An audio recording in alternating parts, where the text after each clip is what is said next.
Thank you for coming today. I'd like to tell you something about COP. I think back in 2016 is when we kind of rejuvenated what Karen Wright had started back in '99, Karen. So we've been hanging around all these years thinking it was only going to be a short process, but here we are. The things that we'd like to talk about today is permitting and where we are in the treatments, our 5-year plan that COP has been working on for the last year, the big issue, wetlands, and then how you can get involved and stay involved. I'm Mike Latone. I'm the treasurer. Frank Nicotris in the back, vice president. Jim Service is AWOL today, unfortunately. Rick McMahon, where's Rick? Thanks, Rick. Rick's a new director. And then Mary Hutchin, our secretary, and Jody Johnson, someplace up in the back. She was up in the table, and Terry Toy.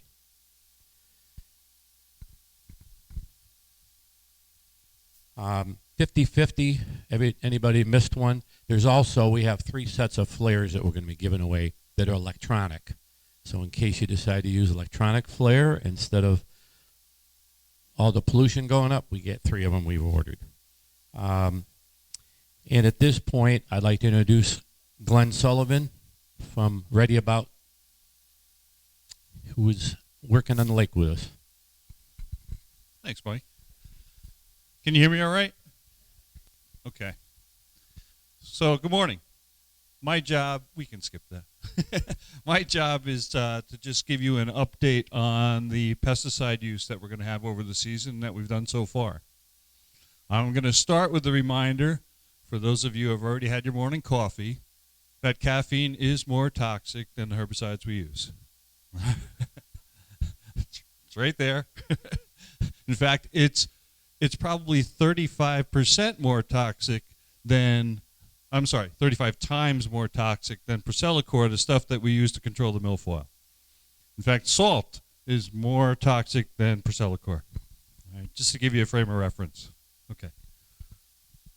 All right, so this is the curly leaf pondweed treatment plant. Curly leaf pondweed's the early season plant. It's the one that if you look out onto the lake now, there are portions of it where you can see it right at the surface. In fact, looking out the window on the other side of the bridge, I can see some of it right at the surface right now. It's invasive, it's dense, and we want to do what we can to control that. Go ahead.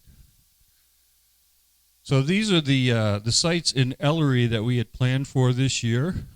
Sorry about that. We had proposed, if you look at the map on the left, we had proposed 105 acres in those 2 sites on the left. They're outlined in blue.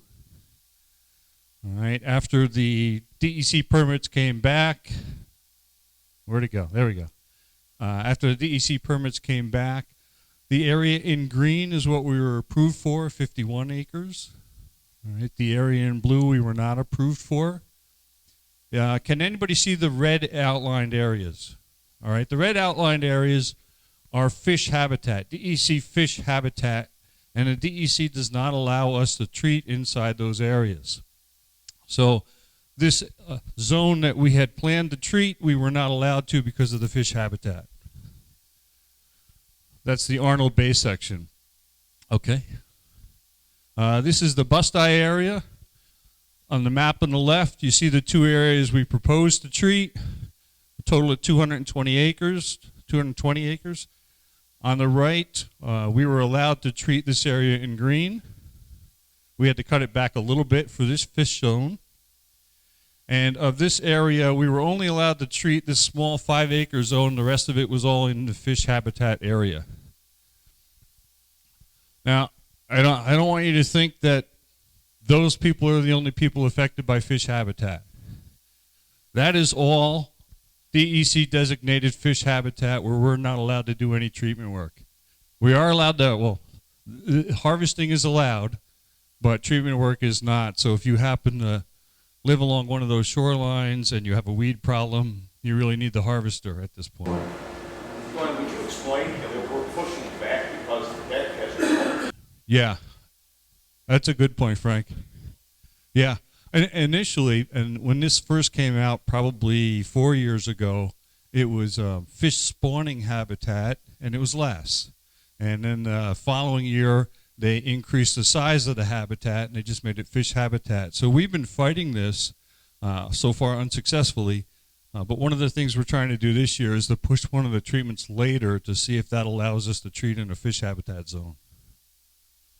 Go ahead. So this is the Eurasian water milfoil. This is going to be the next plant that we treat. This is going to be the next plant that creates a problem for everybody on the lake. As the curly leaf dies in June, the milfoil at that point is already up near the surface. So these are our zones. The areas in yellow are the areas that we submitted permits to treat. All right. If you look on the map on the left, we're up along the Maple Springs area, and this is Camp Chautauqua. The Camp Chautauqua zone looks pretty good, but if you look at the Maple Springs areas, they're all impacted by fish habitat, so we don't honestly know right now if we'll get approved for those treatment areas. If you go a little bit down lake, we've got Arnold Bay. We're asking for a section there, and then we've got some sections down in the Lakewood, Bust-Eye area as well. Again, some of these are impacted by fish habitat zones, so we're not sure if we're going to get approved for that. Next one. And then down into the into the Burtis Bay area, we've got some larger zones where we have perennial problems with Eurasian water milfoil. Fortunately, we've avoided the fish habitat in most of these, so we're hoping that we do get approval to treat those areas.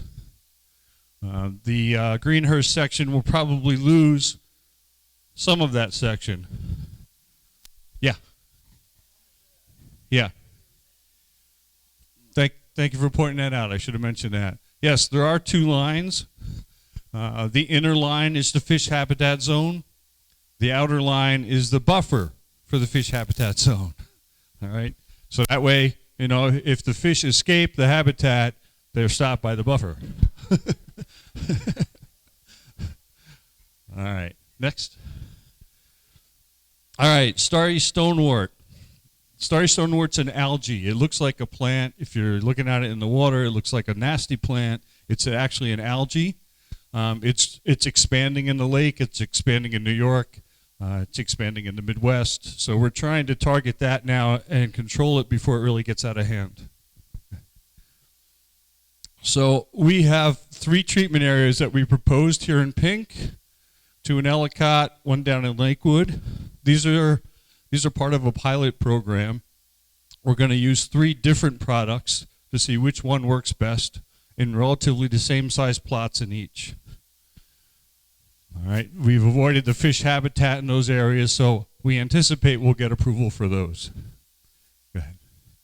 Now that's part of a larger study going to be done by North Carolina State University. They're going to be looking at the density of the plants as well as what are called the bulbils, essentially the reproductive structures in the water, in the sediment before and after.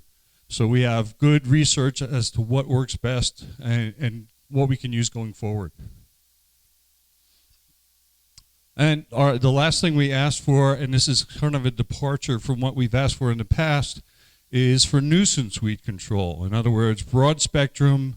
We're not specifically targeting invasive. We're targeting all weeds because in a marina, on the hotel where their marina is, you know, they need to have weed-free areas for the boats to come and go. So we asked for a treatment area throughout the marinas here and then off the hotel to see if we'll be able to keep those areas clean. So, quick summary. I like to put things in perspective. We've treated 211 acres of curlyleaf pondweed. We've asked for over 300 of milfoil. We've asked for 18 in starry stonewort and another 12.5 for nuisance weeds. All right, so at maximum, it would be 578.9 acres. And if we treat the maximum, that would be 4.3% of the lake and roughly 15% of the littoral zone, or the zone where plants could grow. So when you read things about, oh my God, all the chemicals are destroying the lake, no. These are very targeted, very spot localized treatments. where we're just trying to improve things the best we can. Questions? Yeah. If it's not very toxic, what is the objection to it? What's the new pitch? What's the argument on the other side of the jury? Honestly, there's no good argument in the state government, in the EPA. There's, it's used widely throughout the area. I guess if you had to pick an argument,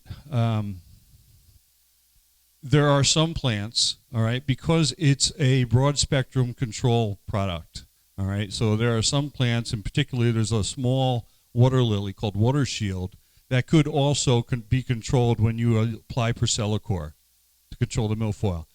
Now, you're in a big lake. You don't have a lot of water lilies because they don't like wave action. So in your lake in particular, there's really nothing else that we anticipate Percellacor affecting. Yeah. Did we max out the max amount of acres that we treated? How many acres did we treat? I don't think we've ever gone over 500 acres. Yeah. Correct. Correct. Yeah. Yeah. Hi, Karen. Why are we still waiting for approval? Are you worried? No, we're not worried. In fact, we were earlier than ever before on the curly leaf pondweed treatment this year, which that was important. We've been trying to target the right growth period for the curly leaf pondweed, and we actually were able to treat it before it was hit the 60 degrees, and that's critical for your stopping reproduction. But the milfoil, we're targeting a later season, so there's not necessarily a delay at this point. We're just waiting for them to follow with their review. Everything's been filed, yeah. Yep. We haven't had approval, they've been filed. Yeah. Yeah. I think Glenn, we need to tell him, that's Mike, that the other reason it's so late is that we've asked for it earlier, and then when they get out there and spot check, they don't see anything, so we don't get an area. So by doing this a little bit later, hopefully there'll be more growing. And just an update, it's 14 inches high at the end of my dock right now, milfoil. I'll come over and dump some stuff there. Thank you. All right, one more. Herbicide treatment in the natural environment is parallel to chemotherapy in the human environment. So what I'm asking is this, do you see any weed resistance to toxicity over time from the process of weed treatment is going to have to be augmented with different types or assortment of herbicides? I think you need to differentiate between contact herbicides and systemic herbicides, because the contact herbicides are going to target everything there. All right, they're going to be broad spectrum. They're going to knock everything down. But when you talk about systemic herbicides, they're so specialized that you're not. It's definitely not chemotherapy. It's targeted, especially Percellacor, which is really only taking out your Asian water milfoil. So I don't see any long-term issues. I think it's probably something that's going to be a tool for the next 50 years. How do transfer say we're in Stonewall? We were here 2 weeks ago, putting our dock. Lake was gorgeous, the water was clear, everything was great. We back Thursday, and what's really all around our dock is this green, slimy, all kinds of this red, like cotton candy. What is it? That's just spring algae. Sure. Yeah, no, in the spring, once the sun comes out, hits the water, there's certain species of algae that they like the water temperature, the combination of sun, and you'll get that slimy green stuff. And it'll last for a week, 2 weeks, 3 weeks. And then as the water temperature rises, that algae starts to decline because it doesn't like the warmer temperatures. So when you treat, how close to the shore do you get? When you come in, how do you do that? It depends on where the plants are. I mean, there are some areas, like we treated an area in Maple Springs a couple of years ago, and the plants didn't get within 200 feet of the shore. So it really depends on where the plants are.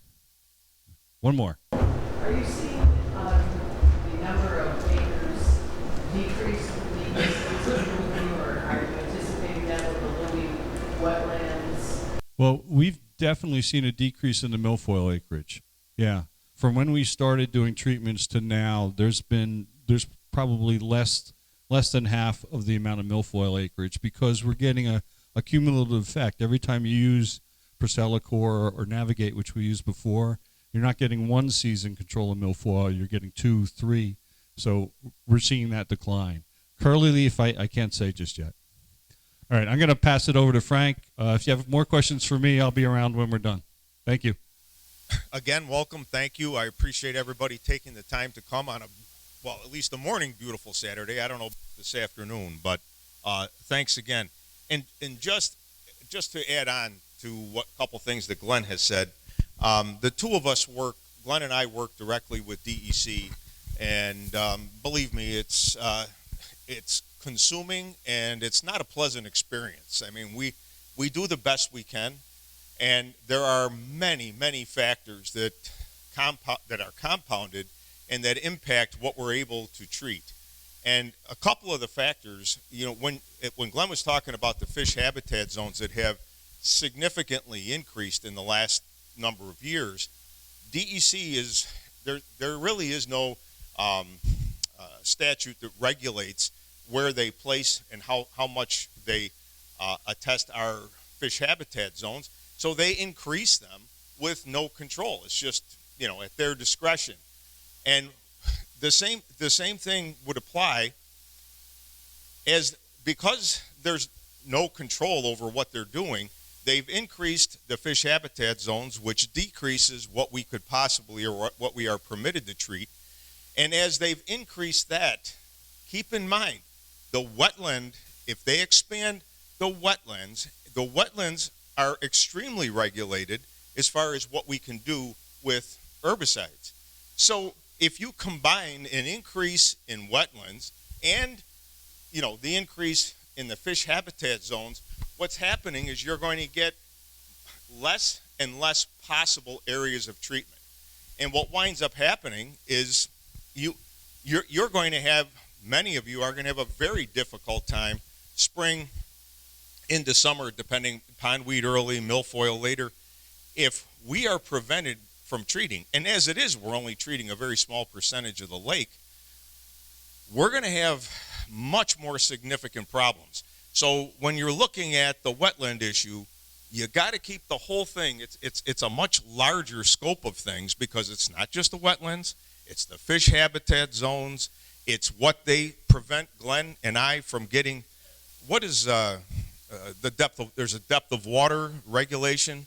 What is that right now, Glenn? In the permit, the curly economy permits, they didn't apply that. So far, we don't know what they're going to do for. But there is for milfoil, or has been. 6 foot. So in these things, they change as however DEC decides they want to change them. And so as you increase all of these regulations, so to speak, which are not in statute, they can do them as they wish. Keep in mind, you give the government agency control like that, be careful what happens. That's all. And I won't preach anymore because it affects he and I every day. And don't believe anybody that tells you there's nothing to see here, nothing will change, because that is not true. And I just wanted to emphasize that. And, I guess I'm a zealot. To DEC's definition, I would be a zealot. Anyway, okay, I'm sorry. I'll get off the soapbox. I'm just going to introduce something that CLP has been involved with for the last, I don't know, what has it been, 3-4 years, Mary? 3 years? One of the things that we were pushed to do by DEC was to come up with a long-term plan that would take into account the multiple of factors that impact what we do with the lake, how we manage the lake, and not just, it originally started with a discussion of the invasive weeds, but then it expanded to a whole lot of things to take a look at the overall management of Chautauqua Lake. So DEC pushed us because technically they should be doing this, but rather than DEC doing it, it was very convenient for them to encourage us to take it on and try to get call it a long-term 5-year management plan and get it done, which it took a while to get it done. We worked directly with North Carolina State. North Carolina State is an extremely, extremely knowledgeable university that has a broad base of experience with freshwater lakes. For example, they survey over 100,000 acres of fresh water each year, and I'm not going to read the entire slide to you. They've done all of our extensive full lake surveys here for the last about 5 years. They are an impartial university with extensive experience. We've partnered with them, and I won't go into the whole thing about we have no connection to them other than we have partnered with them to do this because of their recognized experience and the ability to provide a very, very good review and research of our water. So what we did when DEC encouraged us to do this long-term plan, we sat with North Carolina State, we went over the concept, and we asked them to begin the process to put together a long-term plan for our lake. It's been a while in coming. It has just been completed, and it's how many pages? 80-some pages? It's 80-some pages long. What we plan to do now that it's complete, and we feel that they've done an excellent job, and the plan will be fluid. This is not something that, you do it and it's done and you never touch it again, but it'll provide a template for us in a well-done educational manner that it was completed with North Carolina State. We will be able to expand this, we'll be able to modify it, we'll be able to do things as we move forward. And we've asked Glenn, who has had many years of experience, what he thought of the quality of the plan. And I believe, Glenn, as far as you're concerned, you believe it's probably, it's excellent. Now, what do I know? I trust Glenn. Glenn and I work together, but I trust his experience. Yeah, okay. Just ask my wife. She'll tell you how much I know. No. But anyway, it's well done.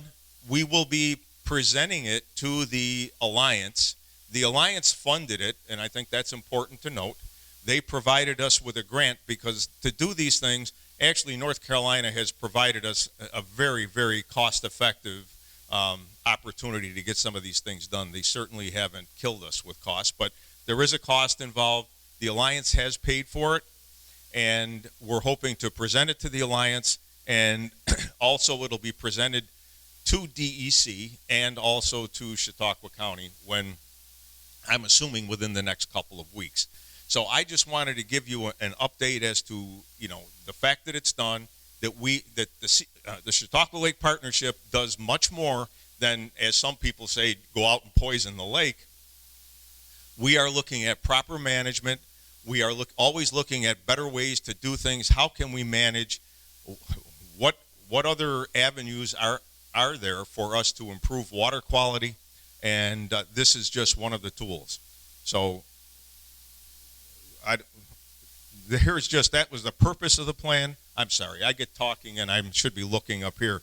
That was the purpose of it, to articulate the vision and specific goals for management of invasive and submerged aquatic weeds, leading to an order, and this is the important part, to finally get to an orderly maintenance mode versus a whack-a-mole mode where we treat, we deal with the issue, we come back the next year, we do the next spot. 3 years later, we're back doing the same spots we did 3 years ago. This is unnecessary. We shouldn't have to be constantly just, whacking it here, waiting 2 years, doing it again. And the people at North Carolina State, Dr. Rob Richardson, who's the head of their program, has been here multiple times, has been on the lake, has reviewed the lake, and has said there is and should be a management plan that if we could, but the problem is we've got multiple groups here who we can never get to ever agree on anything, and they're constantly fighting everything that you try to do. But if we could ever get to the point where we could work together, there is a way to manage this lake, and hopefully making it something that we don't have to go crazy on every year. This is from Kara at North Carolina State. It's a data-driven approach. It provides an overview of recommended integrated strategies, which is what I'm trying to say. It's not just a matter of throwing herbicides in the water, and it incorporates a tiered approach to address dynamic changes in the populations. And I'm not going to bore you by reading the tiers. When the plan comes out, we will have it up on our website, correct? We'll have it up on our website, and you folks can go on, and I'm sure you'll find most of it very interesting, and it'll provide you with an idea of where we're headed. And I think that's, and I'm not going to bother, but that's as far as I need to go. Go ahead, Glenn. Just mention that it is lake water. It is not limited to the south basin. Thank you, because that is important.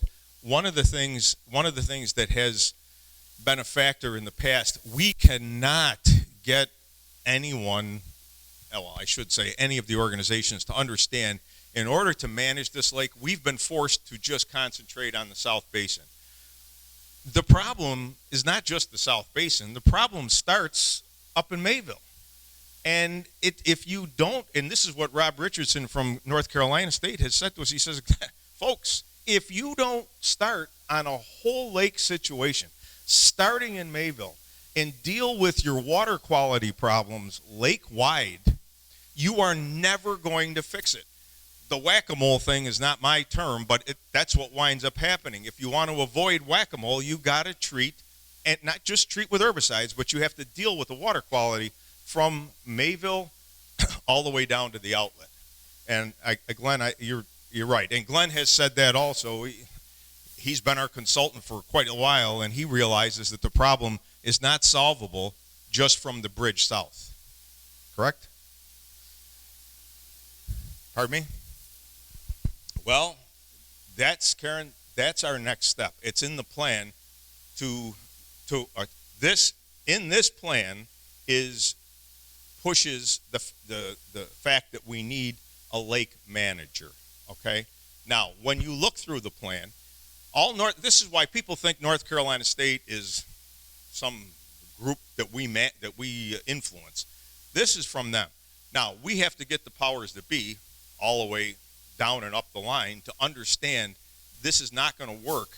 And the CLP has tried to do this. We've never been successful in pushing the idea of a lake manager. If you have a lake manager, it's the only way that you're ever going to get to this. But this was something that hopefully was asked to be done. It is done, and the Alliance approved the payment for the process. So hopefully they're going to endorse it. If we get them to endorse it, then we get the county to endorse it. So we're trying. We are trying. I'll take a couple questions. Yeah, let me just give him the mic because he's trying to tape this thing. So I think the idea of a long-term plan is a great idea. My question is, North Carolina State sounds like a very highly recognized, independent, unbiased entity. And my question then is, do we have any idea how the DEC views North Carolina? To be very honest with you, Glenn and I do have, because we have been in conversation with DEC, and especially those folks that we work with closely. And again, this hasn't been for publication, but they would tell you if they were here, they have the utmost respect for Dr. Richardson and his organization. So, to me, that's very key because they're neutral. They're creating this plan. The DEC highly recognizes them as well. I think that's a very smart move. The however is that we have other groups here that refuse to accept the impartiality of North Carolina State. In fact, one comment that some of them have made is, well, they don't understand Talkwa Lake water. Well, I don't know that inland freshwater lake, Chautauqua Lake, isn't any different than any other lake. But they refuse to accept it, so that is a problem. My question is, do other lakes have lake managers Uh, in the area? Glenn? In the area. I'll leave that to Glenn. I don't know.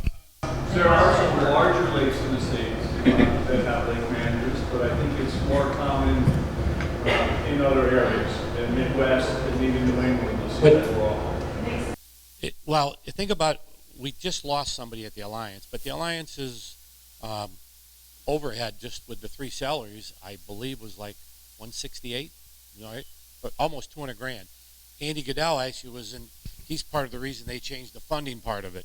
So we go back to 2018, I've been asking the county for a lake manager. So this is something we've talked about, I think, since 2018 is a certified lake manager, so that all the organizations that want to fight have the same common thing. Let's fight over what we need to fight over, not the wrong thing. Got one in the back, just a sec.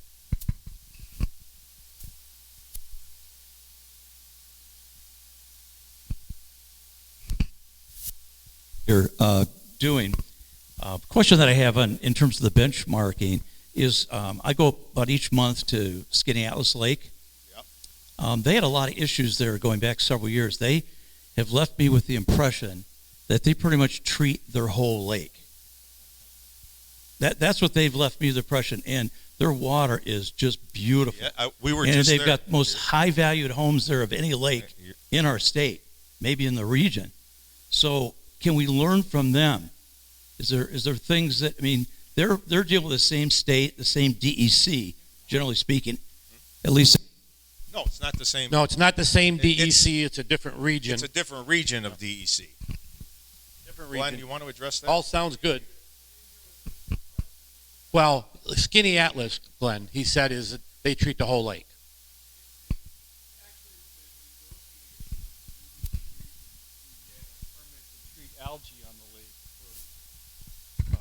For the last 3 to 4 years, because they had 1 or 2 harmful algal blooms. So they've been negotiating to try and get a permit to use an algicide. I don't think they've actually gotten it yet. They don't do any other treatment, but they have a very deep lake, and the watershed is relatively small, so it doesn't compare equally with your lake at all. You have a bigger watershed, you have much more shallow water. Is that good? So, one more. Well, he's trying to tape it, though, so. I may be a little late to the party, but I don't understand, how do we get a lake manager? I mean, who makes that decision? It's very complicated.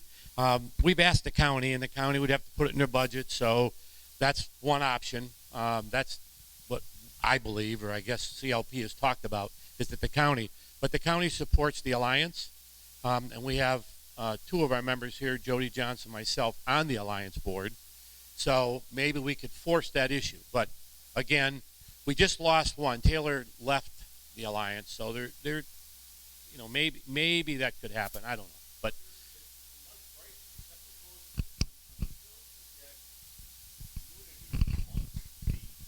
current lake organizations still won't fight getting lake managers because some of them professionally will not agree to this. if we get pushback from all the organizations, well, CWC, I mean, is simple. CWC, Jablonski's group, him personally, he's against. Can you hear me? He's against herbicides. Period. Don't matter.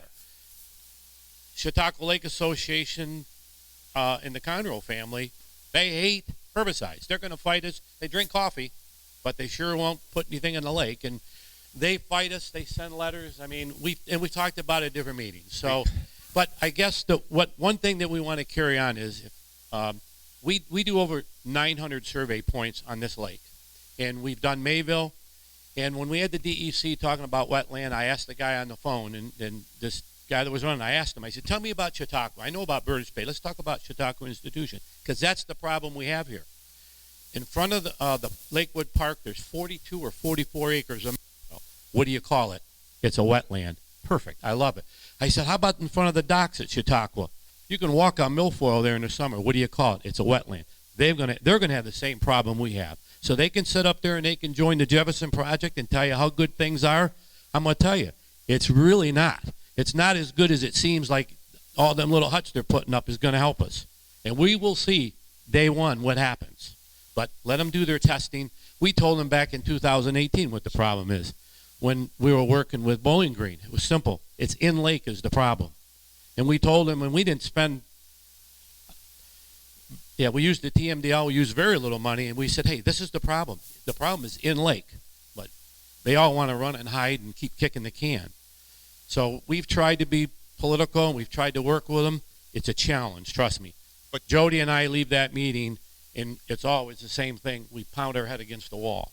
But one more thing, Frank. No, go ahead. I'm on a roll. North Harmony, we get no support there. So if you know anybody in North Harmony, and we have absolutely tried to, we had areas to treat up here, and they've been over here mowing this.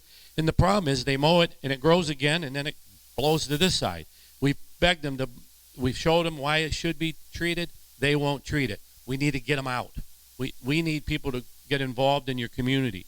Write letters, call them. We can't do it. They hate us. Quite. If I call over there, he doesn't want to talk to me.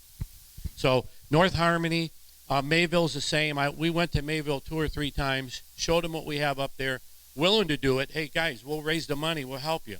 Not interested because they're afraid of Chautauqua. Mike, can I add to that? You sure can. For the milfoil treatments this year, we actually submitted permits on behalf of Camp Chautauqua and on behalf of Sunrise Cove Association. So it doesn't have to be a permit submitted by your town. If you have an association that's a riparian owner, you own waterfront, you can, in fact, submit your own permit to have something treated. I think we lost about 200 acres of curlyleaf pondweed treatment that we had proposed, and then the North Harmony Town Board turned it down, so we never submitted those permits. Can we get a show of hands of how many people from North Harmony in here? There's a problem right there. Not enough. But maybe we need to get a group together to start lobbying for it. So. And that's what we need. We need to come from the people. It needs to come from the people. It can't come from us. We'll help you. We know how to do it. But I'm telling you, he won't even answer his phone when I call him anymore.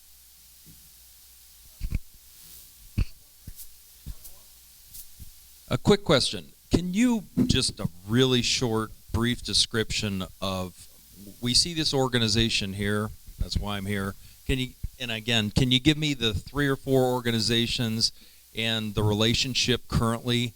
Because obviously in numbers it would help going against the DEC. So you've got CLP, CLA. You mentioned another few letters to me. Well, there's the watershed. Yeah, and if you could just sum it up for everybody so I can understand, because I'm in a neighborhood with differing factions. Oh, yes. So I kind of want to understand what everybody stands. Are we going in the right direction? Or are we all splitting up? It kind of reminds me of politics. I just want to see where we're at as a whole. No, I'm going to Thank you. push yours. Good question. Well, it's right now the primary organizations are the watershed, CWC. You've got CLA. You got us, CLP. But you also have opposing organizations that just came online within the Chautauqua, Conewango, I don't know, whatever all the acronym is. That they are a huge obstacle to anything that we do. But we do not have another organization on this lake that either supports or is willing. We've offered to partner with any or all of them. That's what we're trying to do to get a lake manager. We need unity. We've offered and gone nowhere. And the other thing you need to know is we are all volunteers. CLA has a payroll of over, I think, 700,000 a year, 650,000 a year payroll. We have no payroll. These are all volunteers, everybody here. Oh, yeah. Well, CWC also has payroll. Yeah, I don't know what. That's huge. Yeah, that's huge. And, if CWC would do what they do, they'd raise more money. And same with CLA, and they won't listen. They just fight us. They fight us the whole way, every day.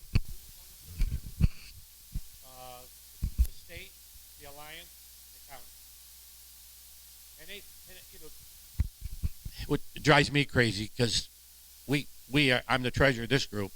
We have to jump through hoops to get our money. They get a check like in April for half their money to get them started. Oh yeah, there's no accountability. It's just wrong. But it's been this way for 50 years, and it's the good old boys club, and you can't change it.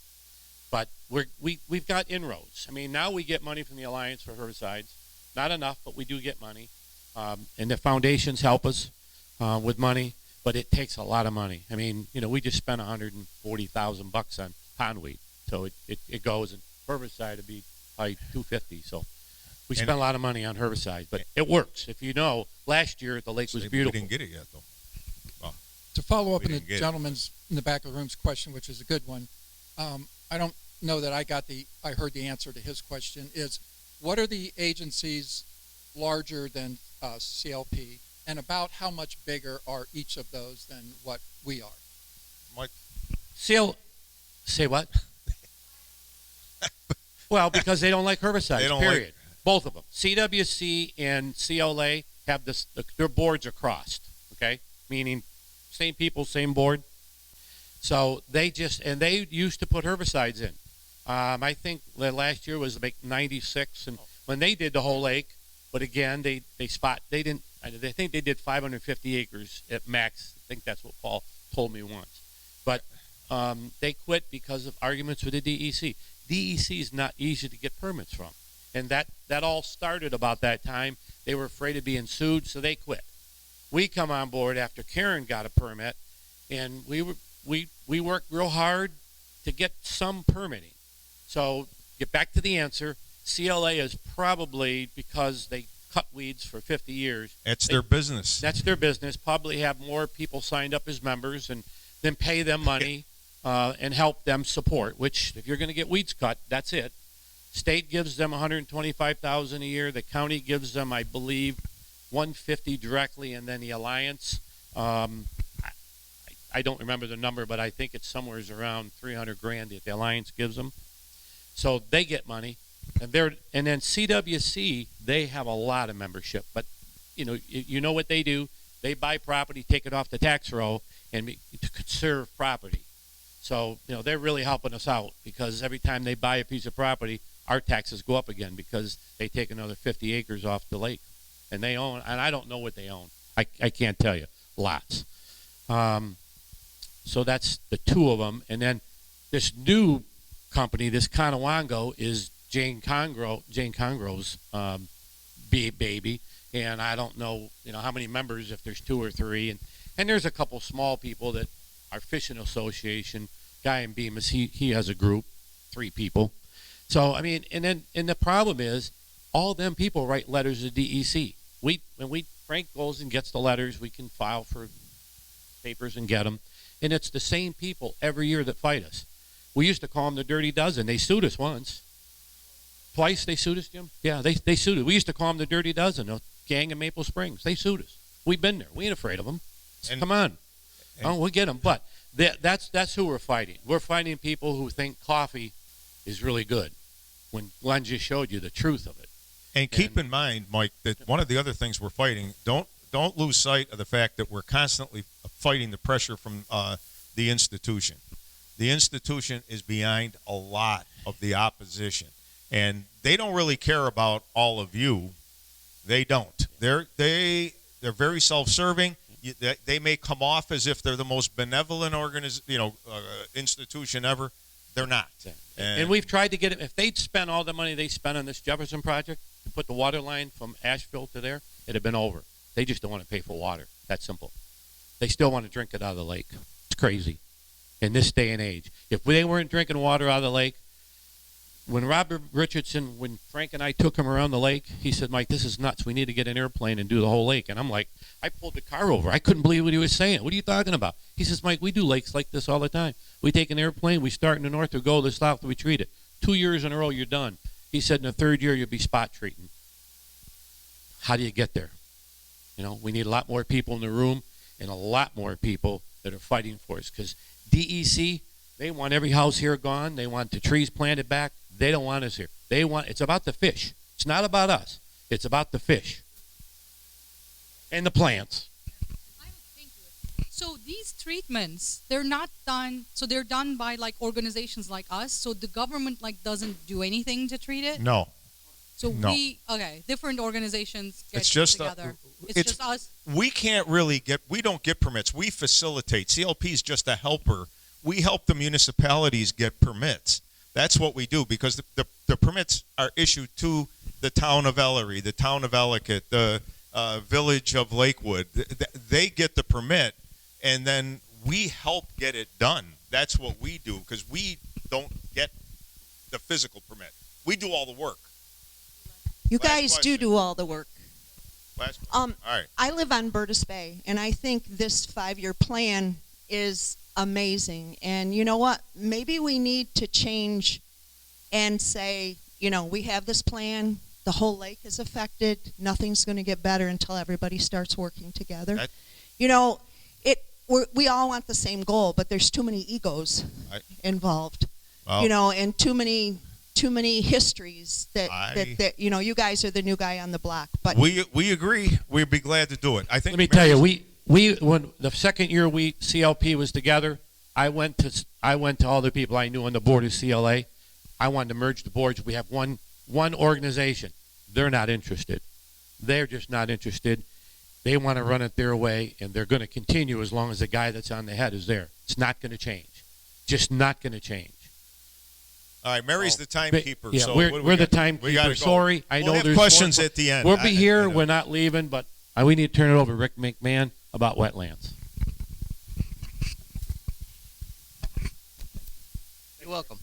Thank you. Okay, how many of you are familiar with this? I'm sure you all are, that what's going on here with the wetlands? I'm seeing some nodding heads no. All right, give you a brief outline of this whole thing. On January 1st of 2025, there's going to be a regulation put in place that is going to add 1 million acres of new wetlands to New York State. These are new wetlands, not existing wetlands. We are in Region 9 of the DEC, and it was decided that Chautauqua Lake was in the crosshairs for that, and they were going to get some of the wetlands out of starting with Burtis Bay. So we took it upon ourselves. We got wind of this happening. If we didn't get inside information on this happening, or a public press release eventually that this was going to happen, this would have just happened. So where we are with this whole thing, move it ahead, Mary, quite a bit. You can go through all this stuff. First of all, nobody's opposed to wetlands. They serve a tremendous purpose. They keep that, and they help the health of the lake and everything. But a lake is not wetlands. Wetlands are wetlands. So go ahead. I won't bore you with all this stuff, but a currently written rule could turn a vast majority of the Chautauqua Lake into wetlands, supporting aquatic and semi-aquatic vegetation. This is the list of all the stuff. This is invasive and non-invasive species that are in the lake. Some of these things like muskgrass, smartweed, I'd love to know who names this stuff. But anyway, these are all the things. Well, this is throughout the whole lake. So the DEC actually, through their own discretion, can decide that really any part of the lake can be considered wetland. I'm sorry. Any part of the lake can be considered wetlands. Go ahead. This is what the current wetland situation looks like around the lake. The light green markings are designated wetlands now. You can see down in the Chattacoin River all the way up to Mayville, up along Traction Avenue, Sea Lion Drive, and all the areas in between. Go ahead, Mark. This is what it could like. This is the whole southern basin. So the only place that would not be a wetlands would be right here. Now this is just taking into account the southern basin. If you move north, they can actually affect everything up around Traction Avenue, Sea Lion, and then they have 100 feet, Glenn? 100-foot buffer zone from where they end the wetlands, which means they're out another 100 feet. So if you have homes up around that area and stuff, for example, the whole backside of Sea Lion Drive and Traction Avenue is designated wetlands now, that moves right up into your backyard and right up to the back of your house. So what does that do? Go ahead. So this puts in a situation where any construction on the lake has to not only get a current permit from the town, a building permit, we've had that in place for hundreds of years. You'll also have to get a DEC permit. You'll also have any placement, excavation, or grading will need a DEC permit. Modifications, expansions, extensive restoration of existing structures, drainage, except for agriculture, applications of pesticides. You have a big wasp's nest in your house, hanging on the side of your house or on your shed. You want to go out with a can of Raid, stand there 20 feet and spray it, DEC permit. So what ends up harvesting of weeds? Sorry to interrupt you, but when you say like you have to get a DEC permit, you have to apply for a DEC permit. It does not mean that you are going to get one. Right. So that's a big point. Like, just because you have to apply for a permit, which some of these do have costs associated with them, they're not expensive, but they have costs, it does not guarantee that you will get an approved permit to do any of these items once a wetland is approved. You took my punchline. She is absolutely right, though. Even if you go through the whole process, you pay the money, and it's your money, you pay the money, you do not necessarily get the permit to do any of this stuff. So I see Jim nodding over there. So all right. So in limited, so also this can prohibit, if you're down there, they'll have it where your place turns into a wetlands area. That's going to prohibit harvesting too. So you're not going to see the lake cutters out there doing any of that. So it just, and then it's a 100-foot buffer beyond that. So it just keeps going and going and going. Limited application of aquatic herbicides. You're not going to get herbicides in a wetland zone. That's not going to happen. We can apply for the permits. They're not going to issue it. Go ahead, Mark. Skip this one.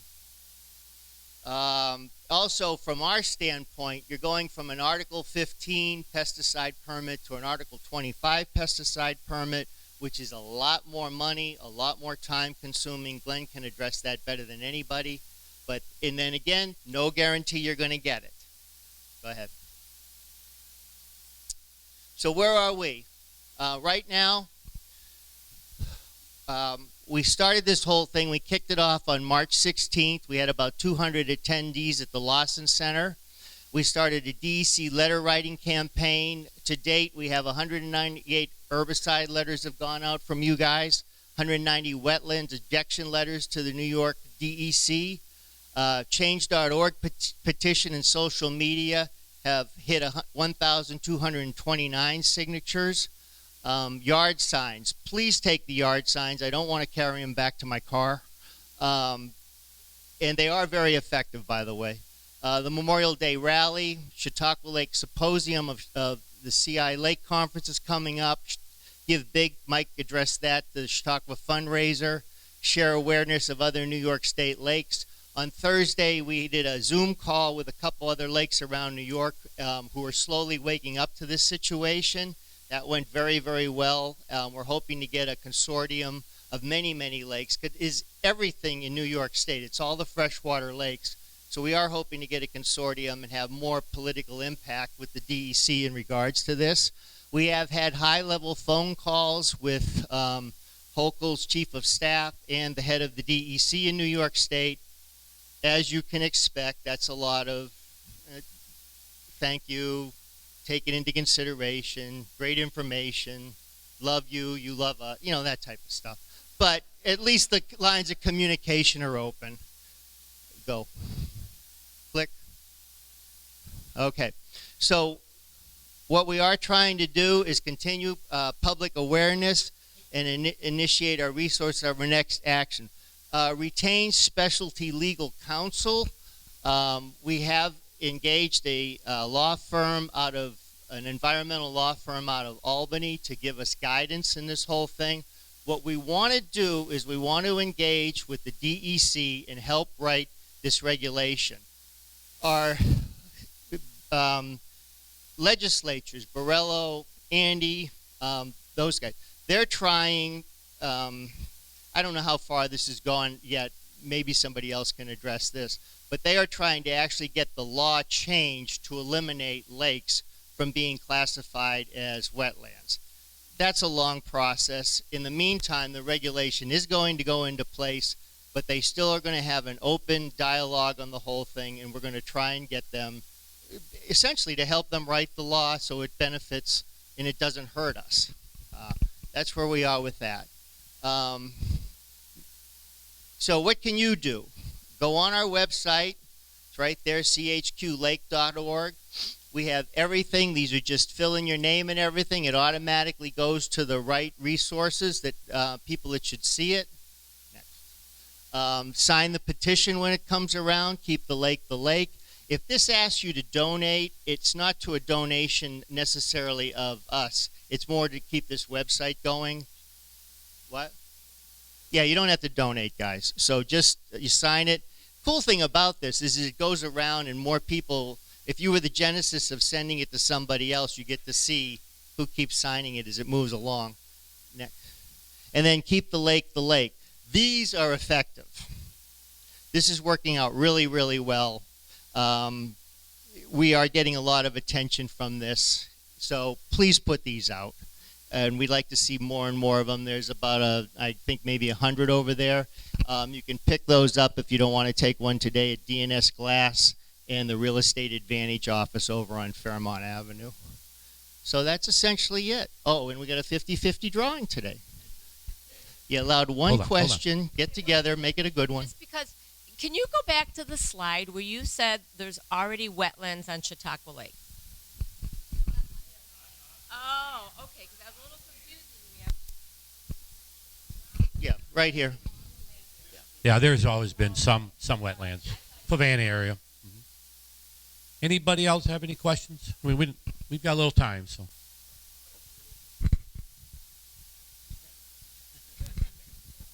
How about a possible billboard that would say on 90 or 86 that might say, you know, Chautauqua Lake to become a wetland? That'd get everybody's attention. We are getting a little heat, obviously, but it's a great idea, and they're all good ideas. So thank you. We will consider that. We hadn't thought about it. I'm sorry, Ellen. Ellen's also a great supporter, and she's a Lakewood board trustee. So thank you for being here and helping out. I just have a question. Oh, okay. I just have a question. If you could explain the effect of property values and what effect this could possibly have. There were some statements made at a public alliance meeting that these signs are creating a situation where they're going to lower the property values. I know it sounds ridiculous, but I just would like a professional's input on that. Well, thank you. I specialize in selling Chautauqua Lake real estate. I have for 30 years, and the signs have brought to our attention, my wife Julia and us, people will ask us, what's this all about? And we give them the elevator answer on the whole thing. To date, we have not seen any negative impact with regards to the signs at all. If anything, we've seen people go, that doesn't make any sense. That's the fundamental answer we get. In fact, that was the answer we got when we spoke to the other lakes and we explained all this. They were like, doesn't make any sense. So that's where that's coming from. We have heard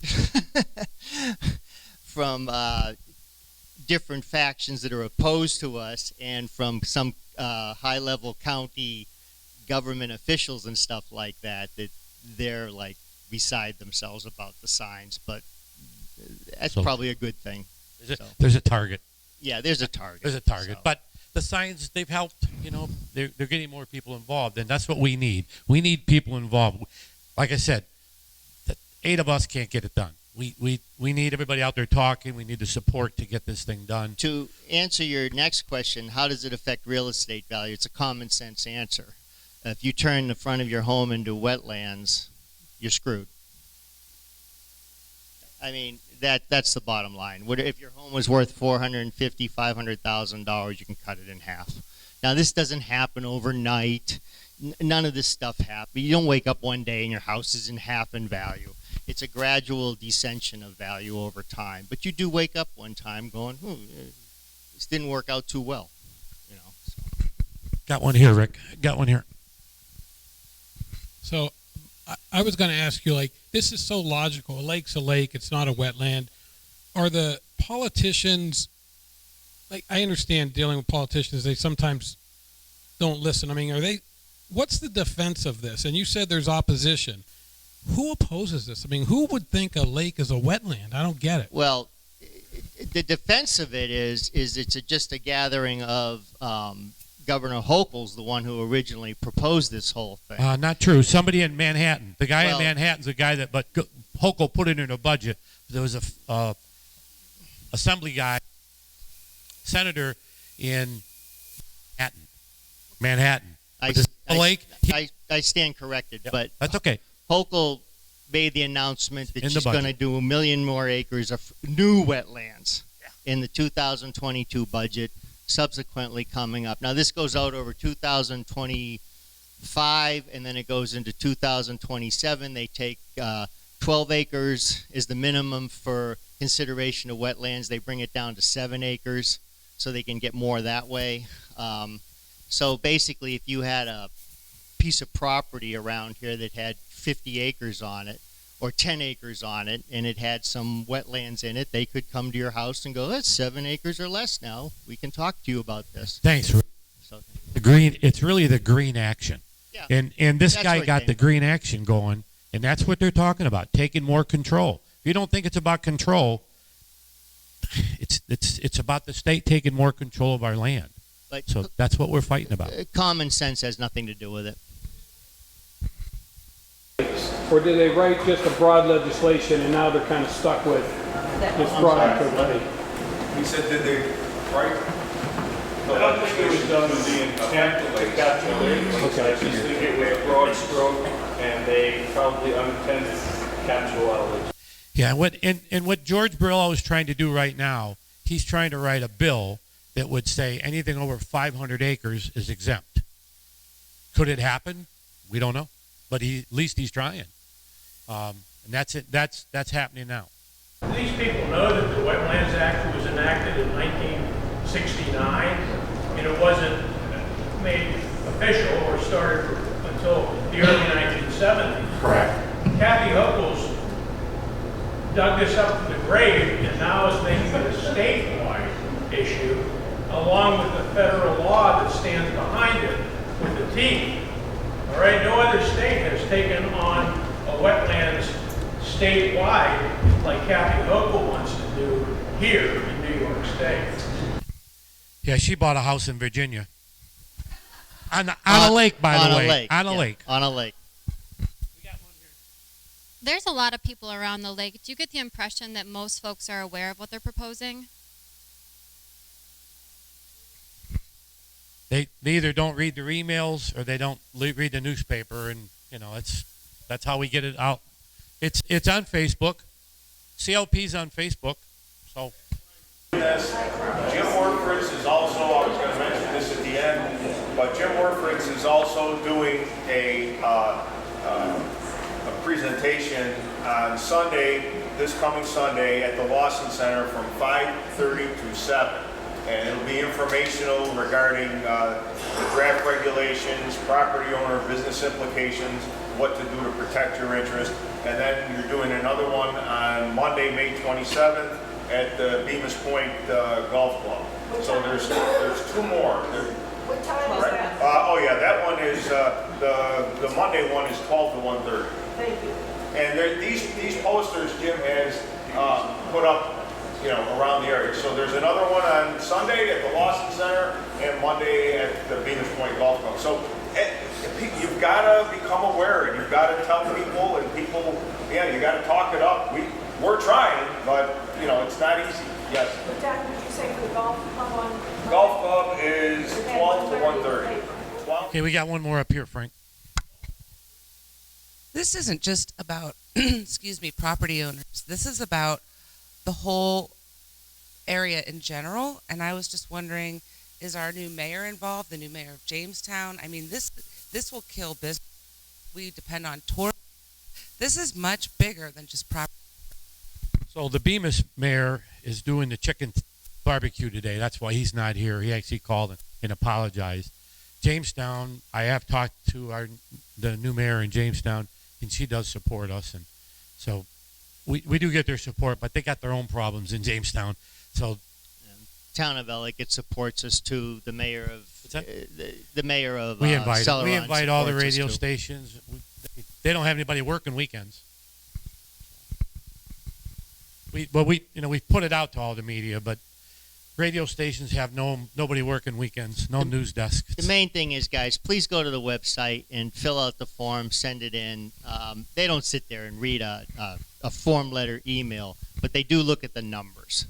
And we are having a pretty good impact on that. We have some good information from the Region 9 DEC that they are well aware, and we have very loud voices. As a matter of fact, somebody commented we have the loudest voices in New York State. Yep. So the other thank you. The other thing that would be helpful is if your elected officials, we have to go to all of them. We have to write letters. It's in the Post Journal who they all are, and you have to tell them that you're unhappy with it. And eventually they're gonna hear that. But we just need to work.